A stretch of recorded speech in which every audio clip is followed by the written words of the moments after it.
तर नमस्कार विद्यार्थी मित्रांनो, स्वागत आहे तुमचं आणखी एका नवीन व्हिडिओमध्ये।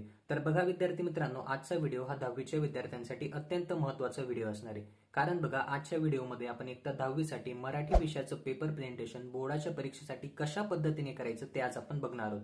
तर बघा विद्यार्थी मित्रांनो, आजचा व्हिडिओ अगदी छोटासा पण इन्फॉर्मेटिव्ह असणार आहे, त्यामुळे तुम्ही आजचा व्हिडिओ शेवटपर्यंत व काळजीपूर्वक नक्की बघा। जर तुम्ही चॅनलवरती नवीन असाल तर चॅनलला पण नक्की सबस्क्राइब करा। तर बघा विद्यार्थी मित्रांनो, तुमचा मराठी विषयाचा पेपर एकूण 80 गुणांचा असतो आणि 3 तासाची वेळ तुम्हाला बोर्डाकडून दिलेली असते। तुम्हाला 3 तासामध्ये 80 गुणांचा पेपर हा सोडवायचा असतो। त्यामुळे बघा विद्यार्थी मित्रांनो, तुमच्या मराठी विषयाचे पेपर लिहिताना तुम्हाला वेळेचं बंधन असतं। त्यामुळे तुम्हाला मराठी विषयाचा पेपर सोडवताना तुमच्या हस्ताक्षराकडे आणि लिखाणाच्या स्पीडकडे बारकाईने लक्ष देण्याची गरज आहे।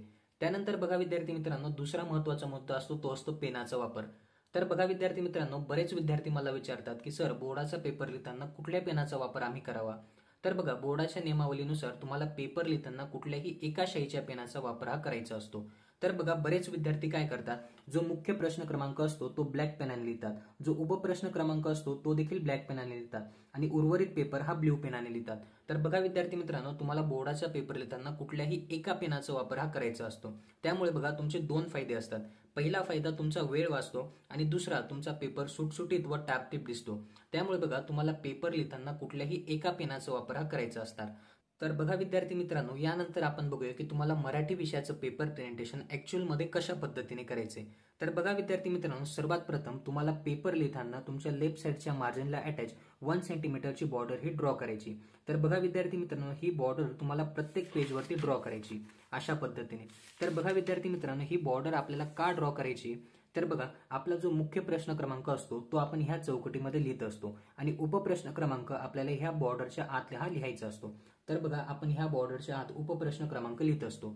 त्यामुळे बघा विद्यार्थी मित्रांनो, तुम्हाला पेपर लिहिताना सर्वात प्रथम तुम्हाला लेफ्ट साईडच्या मार्जिनला अटॅच 1 सेंटीमीटरची बॉर्डर ही प्रत्येक पेजवरती ड्रॉ करायची।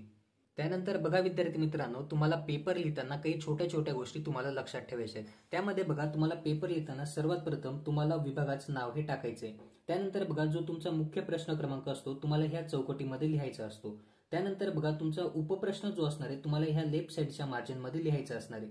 उदाहरणार्थ बघा, प्रश्न क्रमांक 2A, प्रश्न क्रमांक 2A अशा पद्धतीने तुम्हाला लेफ्ट साईडच्या मार्जिनमध्ये लिहायचा असतो। त्यानंतर बघा, उपप्रश्नाचा उपप्रश्न तुम्हाला ह्या 1 सेंटीमीटरच्या बॉर्डरमध्ये लिहायचा असणार आहे अशा पद्धतीने। तर बघा विद्यार्थी मित्रांनो, तुम्हाला पेपर प्रेझेंटेशन करताना अशा छोट्या छोट्या गोष्टी लक्षात ठेवायच्या आहेत। त्यानंतर बघा विद्यार्थी मित्रांनो, तुम्हाला पेपर सोडवताना प्रत्येक उपप्रश्न झाल्यानंतर तुम्हाला 2 ओळी ह्या सोडायच्या आहेत आणि त्या 2 ओळींमध्ये पेन्सिलीने ब्लॅक बॉर्डर ही ड्रॉ करायची। तर बघा विद्यार्थी मित्रांनो, असं तुम्हाला प्रत्येक उपप्रश्नानंतर आणि प्रत्येक मुख्य प्रश्न झाल्यानंतर करायचे।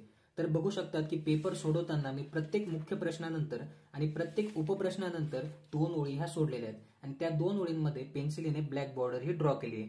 तर बघा, तुम्ही अशा पद्धतीने जेव्हा पेपर प्रेझेंटेशन करणार, तुमचा पेपर टापटीप आणि सुंदर दिसणार आहे। तर बघा विद्यार्थी मित्रांनो, तुम्हाला अशा पद्धतीने मराठी विषयाचं पेपर प्रेझेंटेशन हे करायचंय। तर बघा विद्यार्थी मित्रांनो, ही जी उत्तर पुस्तिका आहे ही 2024ला बोर्डाच्या परीक्षेत आलेली मराठी विषयाची उत्तर पुस्तिका आहे। तर तुम्ही बघू शकतात की तुम्हाला कशा पद्धतीने पेपर प्रेझेंटेशन हे करायचंय। तर बघा विद्यार्थी मित्रांनो, जर ही उत्तर पुस्तिका तुम्हाला हवी असेल अभ्यासासाठी तर डिस्क्रिप्शन बॉक्समध्ये दिलेल्या लिंकवरती क्लिक करून ही उत्तर पुस्तिका तुम्ही बघू शकतात। तर बघा विद्यार्थी मित्रांनो, कशा पद्धतीने पेपर प्रेझेंटेशन केलेले तुम्ही बघू शकतात।